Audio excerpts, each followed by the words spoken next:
Ba't umiiyak? Kay magluluto man ng pansit ngayon. Di ka manghihingi ha. Huwag kang karapatan kung magluluto ako ng pansit. Bakit? Kay hihiwa-hiwain man yung repolyo malamang. Anong ihalo mo sa pansit kung di ka maghiwa ng repolyo? Nung ano ka? Kay tapos naman maghiwa. Magbuot man ka kung maghiwa ko.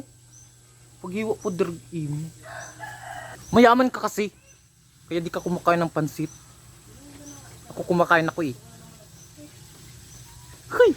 Kay dyan man yung kusina namin. Magbuot man ka kung ganyan yung kusina namin. Ayaw pagbuot. Kay papalambutin man yung pansit na yan para mabilis lutuin. Hindi mo kasi yan alam. Puro ka kasi sangyup.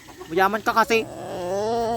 Kay natatakot naman yung manok, kay lulutuin man siya. Kay ilalagay naman yung mantika, malamang. Tapos isusunod ang hiniwa-hiwa na baboy. Tapos okay-okayin yan hanggang mag-violet ang mama mo.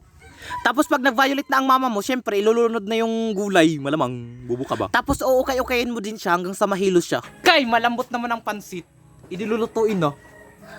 Kaya ilulunod naman ang main character na bihon, pangpahaba daw ng buhay, sabi ng mama mo na blue. Pagkatapos mong ilunod, malamang, halu-haluin mo yan, bubo ka ba? Na. Ba't umiiyak? Kay luto naman ang pansit. Hindi kakain na. Malamang. Bubo ka ba? Hoy, hindi. Kay kakain naman ako. Magbuot man ka kung kakain ko. Na. Pagkain po dugi mo.